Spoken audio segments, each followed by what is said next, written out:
आज आज़ाद कश्मीर में एक दफ़ा फिर इलेक्शन है और इलेक्शन के लिए सब अपने दावे और वादे कर रहे हैं। लेकिन सबसे इम्पॉर्टेंट बात यह है कि मुजफ्फराबाद का, क्योंकि ये पूरा डिवीज़न है और वहाँ पे लोगों ने हड़ताल की हुई है, लोग धरने देकर बैठे हुए हैं, ख़वातीन बच्चे सब लोग सड़कों पे हैं, बुज़ुर्ग सड़कों पे हैं। और रावला कोट की तरह वहाँ पे भी लोगों ने बड़े पैमाने पर बाहर निकल कर एहतजाज किया है। लोग शौकत नवाज मीर की आज़ादी के मुतालबात कर रहे हैं, जबकि जो उनके मुतालबात हैं उनके हक़ में मुजाहरे कर रहे हैं। वहाँ गोली चलाई है सिक्योरिटी फोर्सेस ने लगातार 2 दिन तक, और गोली और शेलिंग के नतीजे में कुछ लोग शहीद हुए हैं। अनकन्फर्म्ड इतलात हैं, अभी तक कन्फर्मेशन नहीं आई, लेकिन फिर भी जो इतलात हैं उनमें जो पहली इतला आई थी उसमें 8 लोग शहीद हो गए थे मज़ीद, जबकि जो ज़ख्मी हुए उनकी तादाद दर्जनों है, यानी 40 से ज़ायद लोग बताए जा रहे थे कि जो ज़ख्मी हो गए थे। अब जो जॉइंट अवामी एक्शन कमेटी है वो कुल मिलाकर ये बताते हैं कि उनके 100 के करीब लोग शहीद कर दिए गए गुज़िश्ता 2 महीनों में, और इसके अलावा उनके ऊपर जो है वो टॉर्चर अलग से किया गया, उनके इलाज पे पाबंदी लगाई गई, उनकी खुराक को बंद किया गया, उनकी अद्वियात को बंद किया गया, अस्पतालों पे कंट्रोल हासिल कर लिया गया, और जो उनके जायज़ मुतालबात हैं वो पुरअमन तरीके से एहतजाज करके बनवाना चाह रहे थे, उनके मुतालबात भी तस्लीम नहीं किए गए। तो अब आज आज़ाद कश्मीर में इलेक्शन है, सारे अपने अपने वादे कर रहे हैं, लेकिन पुरअमन इलेक्शन कैसे करवाया जाएगा, ये निज़ाम वोटर्स को कहाँ से लेकर आएगा, जो वोटर्स आकर वोट डालेंगे। क्योंकि वोट तो देखिए लोगों ने डालने हैं, वोट तो कोई हवा से तो आकर डालेंगे नहीं, कोई जन्नात तो वोट डाल नहीं सकते। हाँ, ये ज़रूर है कि वो जन्नात से फार्म 47 जारी करवा देते हैं और जाली फार्म 47 के ऊपर अपने उम्मीदवार को जितवा देते हैं, लेकिन जो रियल वोट हैं या वोटर्स हैं, उनकी कतारें हैं, लोगों का जो जोशो खरोश है, वो कैसे बताएंगे। मुजफ्फराबाद में मुझे ऐसा लगता है कि मीडिया की रिपोर्टिंग शायद मीरपुर डिवीज़न से ज़्यादा बेहतर होगी। हालात काफ़ी पतले हैं पॉलिटिकल पार्टीज़ के। बिलावल ने बहुत सारे झूठे वादे किए और अभी एक नया लोगों को ट्रक की बत्ती है। पिछले जो इलेक्शन का मरहला था उसमें पीपल्स पार्टी को बदतरीन शिकस्त हुई है, लेकिन इलेक्शन से बिल्कुल पहले बिलावल ने कुछ लोगों को आसरे दिए थे, कुछ झूठे वादे दावे किए थे। अब दोबारा से उन्हीं वादों और दावों को दोहराया कि कश्मीर के अवाम की मुश्किलात फौरी ख़त्म होनी चाहिए, इंटरनेट और बैंकिंग बहाल होनी चाहिए। ये काम तो उसकी हुकूमत है बिलावल की, करता क्यों नहीं है। खाना और अद्वियात और ज़रूरी सामान उन तक पहुंचना चाहिए तो बिलावल की गवर्नमेंट है, बिलावल ये क्यों नहीं करता। तालीम, कारोबार, रोज़गार दोबारा मामूल पर आना चाहिए तो बिलावल क्यों नहीं करता। क्यों बिलावल ने वहाँ पे बहुत बड़े पैमाने पे सिक्योरिटी फोर्सेस बुलाकर ऑपरेशन शुरू करवाया हुआ है।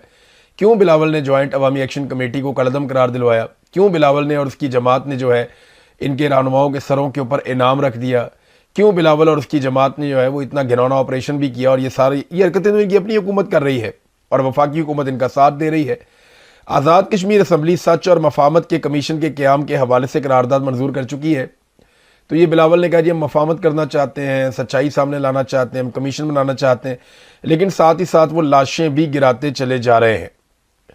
अब उसने कहा जी कि एहतजाज और कार्रवाई का सिलसिला फ़ौरन मुअत्तल हो, ट्रुथ एंड रिकन्सिलियेशन कमीशन से कुछ भी नहीं छुपाया जाएगा, हर मुतासरा ख़ानदान को इंसाफ मिलेगा और यही कश्मीर में अमन का रास्ता है। अगर आप सब इत्तफाक करते हैं 2 अगस्त को यानी आज के दिन में तीर पर मोहर लगाएं। ये बिलावल ने स्टेटमेंट जारी कर दिया।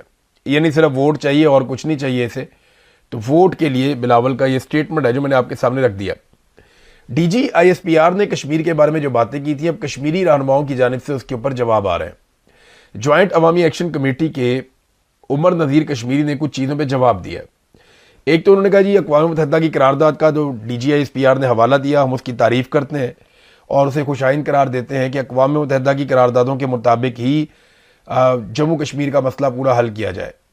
यानी आज़ाद और जम्मू कश्मीर जो सारा का सारा एरिया है जो इंडिया के पास है या पाकिस्तान के पास है, इस सारे का मसला हल करने के लिए अक़वाम मुत्तहिदा की करारदाद के ज़रिए से किया जाए। लेकिन वो कहते हैं साथ ही पाकिस्तान का हिस्सा जब इन्होंने कश्मीर को करार दिया डीजी आईएसपीआर ने, तो ये फैक्चुअली गलत है, इसलिए कि अक़वाम मुत्तहिदा की करारदादों के मुताबिक ये एक अलग और मुतनाज़ खित्ता है और एक अलग रियासत है जिसके शहरियों ने यह फैसला करना है कि उन्होंने इंडिया के साथ जाना है, उन्होंने पाकिस्तान के साथ जाना है या उन्होंने अपना एक आज़ाद मुल्क रखना है। तो एक्चुअली तो वो ये सिचुएशन है। वो कहते हैं जी आप इसको गड़बड़ ना करें। और फिर उन्होंने ये भी कहा कि जो 5 अगस्त 2019 को भारत ने बदतरीन हालात पैदा किए थे मकबूजा कश्मीर में, गुज़िश्ता 2 माह से आज़ाद कश्मीर में जो हालात पैदा किए गए वो भारत के पैदा करदा हालात से भी ज़्यादा बदतर है। आप कहते हैं जी कि लाडला बच्चा है आज़ाद कश्मीर। उन्होंने कहा जी आज़ाद कश्मीर एक अलग रियासत है, हमारा कोई बाप नहीं है, तो हम किसी के लाडले बच्चे नहीं हैं। ये आज़ाद कश्मीर के अवाम तय करेंगे कि उन्होंने पाकिस्तान के साथ इल्हाक करना है या नहीं। अगर वो ये इल्हाक करते हैं तो हमें उसमें बड़ी खुशी होगी, हम अवाम की खुशी में खुश रहेंगे।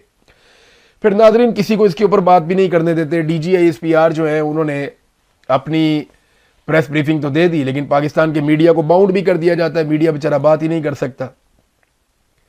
अब तलत हुसैन ज़्यादा सहाफ़ी है, ये हमेशा से जर्नैलों के बड़ा करीब रहा, एस्टेब्लिशमेंट के।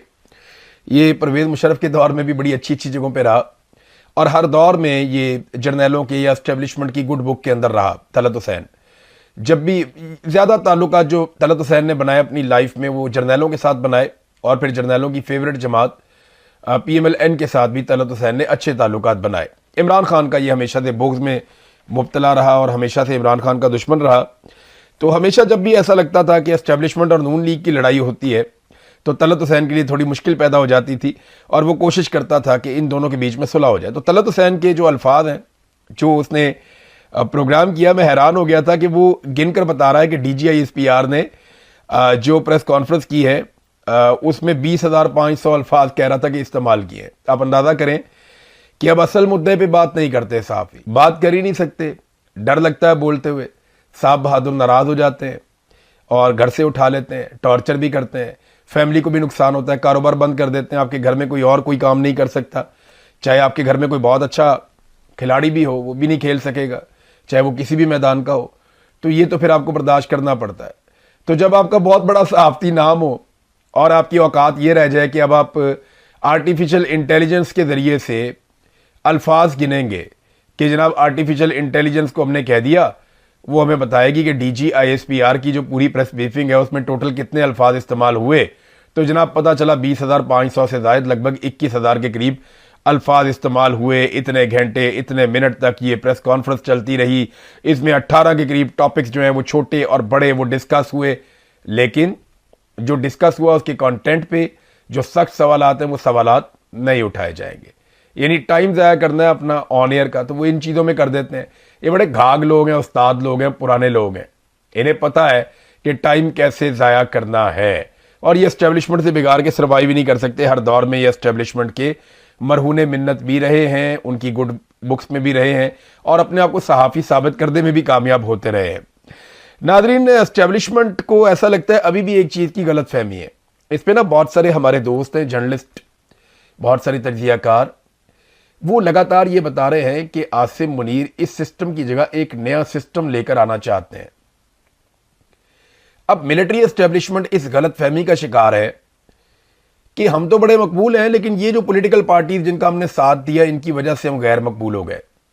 ये वक्त चला गया, ये 2022 की बात है जब मिलिट्री एस्टेब्लिशमेंट ने यह फैसला किया कि वो नवाज शरीफ को और जरदारी को सपोर्ट करेंगे। तो उस वक्त पाकिस्तानी मिलिट्री एस्टेब्लिशमेंट के या जर्नैलों के इसलिए खिलाफ हो गए कि यार आप ऐसे नालायकों को, नकम्मों को और चोरों और डाकुओं को आप सपोर्ट करने जा रहे हैं। तो क्योंकि आप इनको सपोर्ट करने जा रहे हैं इसलिए लोग इनसे नाराज हो गए और इनकी मकबूलियत में काफी कमी आई। लेकिन अब पुलों के नीचे से बहुत पानी निकल गया। अब लोग ये समझते हैं कि नवाज शरीफ और जरदारी इतने बड़े कसूरवार नहीं है जितनी बड़ी कसूरवार पाकिस्तान की मिलिट्री एस्टेब्लिशमेंट या ये जर्नैल जिनके कंट्रोल में सारा निज़ाम है, जितने बड़े जिम्मेदार ये हैं हर खराबी के। अब पाकिस्तानियों की सोच बदल गई है, लेकिन मिलिट्री एस्टेब्लिशमेंट को ये लगता है क्योंकि हमने इंडिया से लड़ाई जीती है, हम कोई ना कोई गेम डाल देंगे तो पब्लिक हमें माफ़ कर देगी। ये सियासतदानों की वजह से हम गंदे हो रहे हैं। अब देखें ना, जब आपके आसपास से खुशामदी होते हैं ना तो वो आपको ऐसी बातें बताते हैं, फिर आपको लगता है कि शायद आप बड़े मकबूल हैं, ये तो सियासतदानों ने आपको गंदा किया हुआ है। ऐसा होता है, इस तरह की गलतफहमियां हो जाती हैं और हमारी एस्टेब्लिशमेंट को अभी भी ये गलतफहमी है। उन्हें लगता है कि वो खुद आ जाएंगे या कोई और निज़ाम ले आएंगे तो लोग कबूल कर लेंगे। वैसे भी लोगों की इनको कोई ज़्यादा परवाह है नहीं। तो मोहसिन नकवी ने जो ताजरों को पैगाम दिया, मोहसिन नकवी के ज़रिए से एक्चुअली वो पैगाम आसिम मुनीर साहब का ही था, वो जो दिया गया ताजरों को, तो उन्होंने अपनी इंटेंट शो की है। उसके बाद नवाज शरीफ ने, शहबाज शरीफ ने, इसहाक डार ने, मरियम नवाज ने और 2-4 लोग हैं इनके अपने किचन कैबिनेट के, इन्होंने बैठ के एक मीटिंग भी की है, उसके बारे में भी खबर आई है। जबकि राना सनाउल्लाह और ख्वाजा आसिफ, ये दो बहुत करीबी लोग हैं नवाज शरीफ के, शहबाज शरीफ के, इन्होंने बाकायदा मोहसिन नकवी को चैलेंज भी किया, उसके खिलाफ स्टेटमेंट दिया। राणा सनाउल्लाह ने ताना देते हुए कहा कि जिस निज़ाम के तुम खिलाफ बात कर रहे हो उसी निज़ाम में आपने 30 साल का सफ़र 3.5 साल में तय कर लिया। जबकि ख्वाजा आसिफ ने कहा कि नेशनल एक्शन प्लान की बात DGISPR ने की तो उसका तो 1 पॉइंट सिर्फ फौज ने पूरा करना था और बाकी 12 पॉइंट तो वजारत दाखिला के अंडर थे। तो आपने उन 12 नुकात के ऊपर कुछ नहीं किया, तो आपकी बैड गवर्नेंस तो आपकी है कि वजारत दाखिला ने अपना काम नहीं किया और मोहसिन नकवी साहब अपना काम करें। उनके ऊपर तनकीद हो रही है। पीपल्स पार्टी ने तो बाकायदा मुतालबा कर दिया कि मोहसिन नकवी इस्तीफा दे और बड़ी सख्त तकारीर मोहसिन नकवी के खिलाफ की। अब देखना यह है कि PMLN कब खुलकर सामने आती है। लेकिन ये खबरें मार्केट में चलाई जा रही हैं कि कोई टेक्नोक्रेट हुकूमत ये लेकर आ जाएंगे या कोई कौमी हुकूमत बनाने की ये कोशिश करेंगे या कोई सदारती निज़ाम ये लेकर आना चाहते हैं। मोहसिन नकवी का नाम लिया जा रहा है, शायद वज़ीर आज़म इसको बना दिया जाए। तो ये कुछ ना कुछ इस तरह का मंसूर अवान जो अटॉर्नी जनरल है उसका भी कोई नाम ले रहा। देखिए बात यह है कि आप निज़ाम जो मर्जी लें, लोग नवाज शरीफ और जरदारी से बड़ा कसूरवार फील्ड मार्शल आसिम मुनीर को मानते हैं। मैंने एक सर्वे करवाया ना, मैंने लोगों से पूछा कि आप ये बताएं कि मौजूदा खराबियों का जिम्मेदार कौन है, बड़ा जिम्मेदार कौन है, नवाज शरीफ, जरदारी या फील्ड मार्शल। तो लोगों ने जो पहला 1-1.5 घंटे का सर्वे था उसमें वन साइडेड जा रहा था, पूरा का पूरा सर्वे वन साइडेड जा रहा था। 95% से ज़्यादा लोग वो खड़े हुए थे आसिम मुनीर साहब के खिलाफ और नवाज शरीफ और जरदारी के साथ। लेकिन फिर एकदम मिलिट्री एस्टेब्लिशमेंट इसके अंदर पड़ती है और एकदम बहुत सारे वोट पड़ते हैं और एक ही तरफ के वोट पड़ते हैं। ये वो वोट हैं जो मैंने आपको बताया कि बहुत सारे बेचारे मासूम सिपाही, बेचारे मासूम लोग, कमज़ोर लोग जिनका पॉलिसी बनाने में कोई किरदार नहीं है, उनके अकाउंट्स बनवाए गए थे और उन्हें जब ऑर्डर दिया जाता है तो वो एक साथ शुरू हो जाते हैं बेचारे। तो इन्होंने फिर बॉट शॉट लगा के कोशिश करके इन्होंने उसको मैनेज करके थोड़ा बहुत फेस सेविंग लेने की कोशिश की है। तो वो अब इस बात के ऊपर बज़िद हैं कि नहीं, हमें लोग प्यार करते हैं, असल में इन सियासतदानों की वजह से लोग हमसे नफरत करते हैं। ऐसा नहीं है। नवाज शरीफ ने या शहबाज शरीफ ने या आसिफ जरदारी ने खड़े होकर डी चौक में गोली नहीं चलाई थी, ना उन्होंने गोली चलाने का ऑर्डर दिया था, ना वो ये बात मानते हैं। वो कि उनके ऊपर FIR करवाने की कोशिश की गई, ये पाकिस्तान की मिलिट्री एस्टेब्लिशमेंट का कारनामा है। इमरान खान साहब के साथ जो कुछ भी हुआ उन्होंने कभी नहीं कहा मेरे साथ ये नवाज शरीफ ने किया या जरदारी ने किया। वो हमेशा कहते हैं ये मेरे साथ फील्ड मार्शल आसिम मुनीर ने किया, मेरी बीवी के साथ जो जुल्म हुआ वो सब कुछ फील्ड मार्शल आसिम मुनीर ने किया। और वो ये भी कहते हैं कि अगर मुझे कुछ हो गया तो बदला फील्ड मार्शल आसिम मुनीर से लेना है क्योंकि ये जिम्मेदार होंगे। ये इमरान खान साहब भी कहते हैं, ये बेशुमार और लोग कहते हैं। ये गलतफहमी जो है ना, ये कोई नया तजुर्बा करेंगे तो इनकी दूर होगी। और मुझे भी ऐसा लगता है, बहुत सारे और लोगों को भी ऐसा लगता है कि शायद आने वाले दिनों में ये कोई नया तजुर्बा कर बैठेंगे, क्योंकि ये 2-3 साल के बाद ना इनकी तबीयत खराब होना शुरू हो जाती है। ये हर 3 साल 4 साल के बाद एक नया तजुर्बा करना चाहते हैं और अब दोबारा से वो इसी तरह का कोई नया तजुर्बा करने जा रहे हैं। नादरीन, इमरान खान साहब की सेहत के हवाले से मुराद सईद साहब ने अब एक स्टेटमेंट दिया। वो स्टेटमेंट मैं पहले आपके सामने रख देता हूँ। ये स्टेटमेंट आप देख लें। इससे पहले कि मैं स्टेटमेंट खोलूँ, एक खबर आपको मैं और दे देता हूँ कि बड़े पैमाने पे कश्मीरियों को इस्लामाबाद से गिरफ्तार किया जा रहा है। इस्लामाबाद पुलिस को ये ऑर्डर मिल गए थे और चंद सहाफ़ियों को ये इन्फॉर्मेशन मिली और सहाफ़ियों के जो ग्रुप्स हैं उनमें ये बातें फैला दी गई कि जिस सहाफ़ी ने भी कश्मीरियों के एहतजाज को कवर किया है वो फौरी तौर पे गायब हो जाए, क्योंकि अब उनके ऊपर क्रैकडाउन होने वाला है। रज़ी ताहिर साहब को मौका नहीं मिला, उनके दफ्तर के ऊपर छापा मारा, बड़ी बदतमीज़ी की, तोड़ फोड़ की, सामान उठा लिया, रज़ी ताहिर को उठाकर ले गए।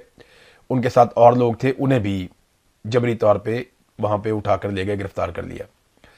इसी तरह जो है सेनेटर मुश्ताक साहब के साथ भी यही सारा कुछ किया गया। अब बिलावल इंसानी हकूक़ का चैंपियन बनता है, वो एक मरतबा बोले तो सही कि सेनेटर मुश्ताक को छोड़ो, वो इंसानी हमदर्दी के तहत इमदादी सामान लेकर आज़ाद कश्मीर आना चाहता है, लेकिन ये ऐसा करेंगे नहीं। ये आज के इलेक्शन में वोट हासिल करने की कोशिश करेंगे और कल से दोबारा इनके पास डंडे वाली जमहूरियत और ब्रूट मेजॉरिटी आ जाएगी। जो इनकी औकात है एस्टेब्लिशमेंट के तस्मों के साथ बंद के जूते पॉलिश करने, ये अपनी उस औकात पे वापस चले जाएंगे। बहरहाल कश्मीरियों को गिरफ्तार किया जा रहा है, खासतौर पर जो कश्मीरी सहाफ़ी हैं उनको टारगेट किया जा रहा है और जो कश्मीर के मामला को रिपोर्ट करते हैं उन सबको टारगेट किया जा रहा है। ऐसा लगता है कि इस जाली इलेक्शन के बाद एक और बड़ा क्रैकडाउन करने का मंसूबा है। और क्योंकि देखें तीसरे मरले में एक बड़ा खौफनाक एरिया है जहाँ पे इलेक्शन होना है, पुंछ वाला एरिया, तो उस पर बहुत फटा होगा और उससे पहले वो चाहेंगे कि पूरा एरिया क्लियर किया जाए। तो देखते हैं वहाँ पे क्या होता है। इमरान खान साहब के हवाले से मुराद सईद ने जो स्टेटमेंट दिया वो इंपॉर्टेंट है, मैं आपके सामने रखता हूँ। उन्होंने कहा जी इमरान खान की सेहत के हवाले से तशवीशनाक इतलात की अगर तस्दीक नहीं की जा सकती, हमारे पास कोई ठोस वजह नहीं है, तो तरदीद का भी हमारे पास कोई जवाब नहीं है। अगर कोई सहाफ़ी ये कहता है कि इमरान खान साहब की सेहत ठीक नहीं है, तो आप तरदीद कैसे कर सकते हैं, क्योंकि आपके पास कोई ऐसा सोर्स नहीं है जिससे आप पता करें कि इमरान खान साहब की सेहत ठीक है। तो जब इनसे किसी की मुलाकात ही नहीं हुई, पिछली दफ़ा जब आंख का मसला आया तो ऐसे ही तरदीद की जाती रही और इसको डिस्ट्रैक्शन कहा गया, लेकिन फिर बिनाई के शदीद मुतासर होने की खबर भी तस्दीक हो गई। यानी असदुल्ला खान साहब ने जब खबर दी, सब लोग कहते थे झूठ है, झूठ है, झूठ है। मैं आपको कह रहा था कि ये आदमी ऐसे खबर नहीं देता, वो क्रेडिबल जर्नलिस्ट है, उसने कोशिश की होगी पूरी। खबर किसी की भी गलत हो सकती है, लेकिन वो बहुत क्रेडिबल जर्नलिस्ट हैं। तो वो खबर असदुल्ला खान साहब की बाद में ठीक साबित हुई। पहले भी लोग कहते थे डिस्ट्रैक्शन है, आपकी तवज्जो उठा रहे हैं। वो कहते जब मुलाकात ही नहीं हुई तो काबिल एतमाद मुआलिजीन तक रसाई ही मुयसर नहीं है, तो तरदीद, झूठ और प्रोपेगेंडा करार देने की बजाय क्यों ना तमाम तर क़यादत इमरान खान को ज़ाती डॉक्टर की मौजूदगी में अस्पताल मुंतकिल करने के लिए हर फोरम का इस्तेमाल करें। अगर मुतल्लिका लोग इतने ही काबिल भरोसा और हमदर्द हैं तो इनकी आंख कैसे ज़ाया हो गई, अभी तक इलाज क्यों नहीं करवाया गया, और अब तसल्ली देने की बजाय ज़ाती डॉक्टर से मुलाकात क्यों नहीं करवाई जा रही। यहाँ जाली प्लेटलेस रिपोर्ट्स पर तूफ़ान खड़ा किया जाता है, लेकिन इनकी बेनाई के मामले पर इतनी शदीद गफलत के बाद अब मज़ीद ऐसी खबरों पर खामोशी मुजरिमों की सहूलत कारी है। क्योंकि देखें ना, इसमें बैरिस्टर गौर ने स्टेटमेंट दिया था कि इमरान खान साहब की सेहत ठीक है और मुझे इस बारे में पता है, मैंने पता करवा लिया है, तो आप इस पर फिक्र ना करें, प्रोपेगेंडा है, इस पर आप कान ना धरें। तो मुराद सईद कह रहे हैं कि आंख के मामले में भी ऐसी हमें तसल्ली दी गई थी, बाद में पता चला उनकी आंख ज़ाया हो गई। तो ये क्यों इस किस्म की तसल्ली हमें दी जाती है? तसल्लियाँ देने की बजाय या ये कहने की बजाय कि इन खबरों की कोई सदाकत नहीं है, बाद में भी खबरें सच निकल आती हैं बाद औक़ात, तो आप ताकत का इस्तेमाल करें, जोर लगाएं, आवाम को निकालें, दबाव डालें और इमरान खान साहब को उनके ज़ाती मुआलिजीन की निगरानी में अस्पताल पहुँचाएँ। ये उनका लुबे-लुबाब है। नादरीन, ये एक मैं वीडियो देख रहा था, ये हंगू में जो अटैक किया, ज़िला हंगू में तालिबान ने जो अटैक किया था टीटीपी ने, उसमें पुलिस एहलकारों को वो उठाकर भी ले गए थे और 22 पुलिस एहलकारों को वो साथ ले गए थे। 17 पुलिस एहलकार वहाँ पे शहीद हो गए थे, डीएसपी समेत। ये बड़ी जीदारी से लड़े भी थे। 31 लोग जो है वो ज़ख्मी थे और छोटा बड़ा असला भी सारा वो अपने साथ ले गए थे। अब ये वीडियोज़ आ रही हैं कि कबायली अमायदीन गए, उन्होंने कहा जी ये पुलिस वाले छोड़ दें, तो वो पुलिस वालों को कबायली अमायदीन के कहने के ऊपर छोड़ा गया और इस बात की ज़मानत ली गई कि आइंदा ये लोग पुलिस की नौकरी नहीं करेंगे। और फी पुलिस एहलकार को तालिबान ने, ये वीडियो के अंदर नज़र आ रहा है, 10-10 हज़ार रुपये का खर्चा भी दिया। पुलिस वाले वहाँ से निकलते वक्त तालिबान से गले मिलते रहे और उनसे माफ़ी भी मांगते रहे। और जनाब ये हेडक्वार्टर पे जो हमला हुआ था ये वही वाले पुलिस वाले हैं। तालिबान ने अपने मौक़िफ़ में बताया कि ये काविश इस बदले का तसलसल था कि ज़िला टांक में हमले के बाद हमारे मुजाहिदीन की बेहुरमती की गई, उनकी लाशों को जलाकर चौराहे में अवाम के लिए रखा गया था, तो ये हमने उसका बदला लिया था। ये टीटीपी ने मौक़िफ़ दिया और उमर पश्तीन ने ये जनाब वीडियो और इसके ऊपर ये सारी खबर जारी की है। ये है नाज़रीन हालात पाकिस्तान के, और हमारी मिलिट्री एस्टेब्लिशमेंट को करनी है सियासत, क्योंकि उन्हें सियासत से फुर्सत ही नहीं है। अब तक के लिए इतना ही। अपना ख्याल रखिएगा, अपने इस चैनल का